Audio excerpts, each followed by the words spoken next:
கந்த சஷ்டி கவசம் எப்படி உருவானது என்பது உங்களுக்கு தெரியுமா?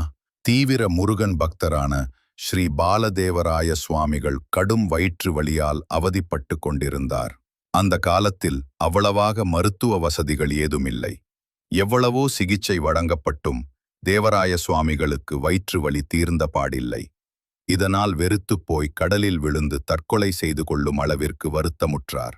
கடலை தேடி திருச்செந்தூர் புறப்பட்டார். அச்சமயத்தில் திருச்செந்தூரில் கந்தசஷ்டி விழா களை கட்டியிருந்தது. தீவிர முருக பக்தரான தேவராய சுவாமிகள் ஷஷ்டி நாட்களில் விரதம் இருக்கத் தொடங்கினார்.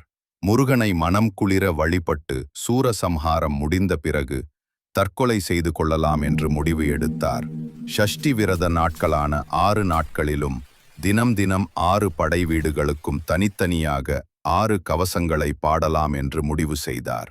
அதன் பேரில் ஒவ்வொரு நாளும் ஒவ்வொரு படை வீட்டிற்கும் கவசங்களை எழுதத் தொடங்கினார்.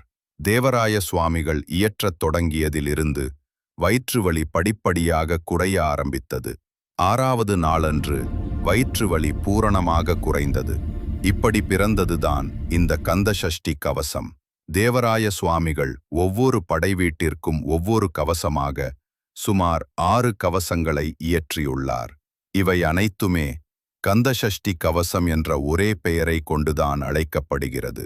அதில் அவர் முதன்முதலாக இயற்றிய திருச்செந்தூர் கவசம்தான் ஷஷ்டியை நோக்க சரவணபவனர் சிஸ்டருக்கு உதவும் செங்கதிர்வேலோன் என்று தொடங்கும் கவசம்.